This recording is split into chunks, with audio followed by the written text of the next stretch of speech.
From Good Will Hunting to The Departed, it seems you can't keep Matt Damon away from shooting movies in Boston. And for his latest film, The Instigators, he's back in the city and teaming up with an old friend. WBZ producer Felicity Otterbein sat down with the cast. This is your second time working with director Doug Liman. You worked with him on The Bourne Identity almost 20 years ago. More than 20 years. More than 20 years ago. Yeah. What was it like for you to reconnect? It was great. I love Doug. I love his whole process, how he works. It's really fun.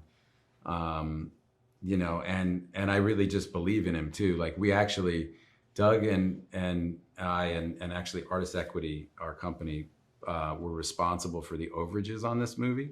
So Doug, I think, has been unfairly characterized as somebody who's reckless with a reckless spender when he makes movies. And we were so sure that he was not that we actually put our own company's money, and then I put my money, and Doug put his own money up to cover any overage. So, and we didn't need to use it. So like that's, anyway, I just wanted to say that because he's awesome and he's very responsible. Good, responsible is always good. Yeah. Casey, you also got to reconnect with writer Chuck McLean. And I think what I read was this was kind of a long-term project for you, right? Like this was, he had pitched the story, or you had pitched the story a while ago. So what was the process like for you? It was, let's see. Yeah, I guess, I mean, things sometimes just take years. I don't know. I think it must have been probably 5 years ago that I read this for the first time. And I wanted to do a comedy. Chuck writes comedies. He writes dramas. He's a really good writer, but they're almost always set in Boston. And so I always wanted to do a comedy. He's like the Dennis Lehane of screenwriting. Yeah, exactly. And he's great. We went back to that one, but he also has this attitude. It's like he writes them down. He'll write like a script. I'm not kidding, in like a couple of weeks, and then sort of like do whatever you want with it, you know. And some of them are half done, and some of them are like perfect. And this one was kind of like almost there. And he said he didn't really want to work on it anymore, and he was like, "Why don't you do?" And so I'm the opposite. Like he did the first draft or so in about, it's a couple of weeks. And then I spent 2 years trying to like make improvements. It just got more convoluted. And then it got a little bit better finally. And then included, some old pros, and it finally got good. Fair enough. I guess this is as good as time as any. Is what makes the Affleck so much fun to work with? Oh my gosh. Well, She's assuming we're fun to work with. Yeah, I don't know where you get your information. No, I grew up with them. I love them. They're my friends, and they're my lifelong friends. And so that alone makes it fun. But they also happen to be two of the most talented people that I've ever met, and so that makes it fun in a different way. Because it makes me better and it makes the project better, and it's just, I laugh a lot when I'm with either of them, just because we have so much shared history, so many in jokes and things. Like he can say something in a voice and it'll be some guy who said something to us in high school that I'm like totally forgot about, and I'll just be like in stitches. Like, there's nothing like somebody who's known you for that long, you know what I mean?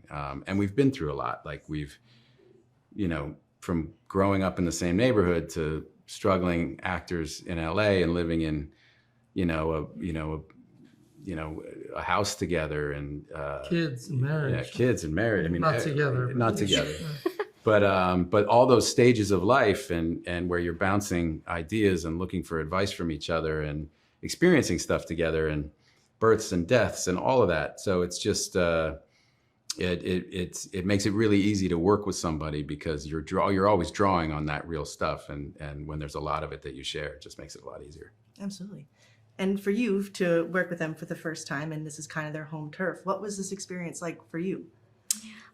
It was great. I'd worked with Matt before on Downsizing and loved that experience, and I knew that Matt and Casey had this really special relationship and bond, and I had a feeling that I kind of knew Casey already for some reason without having met him, and and then getting to actually meet him, it was just like really nice, and getting to see the family operating, and it's just really sweet.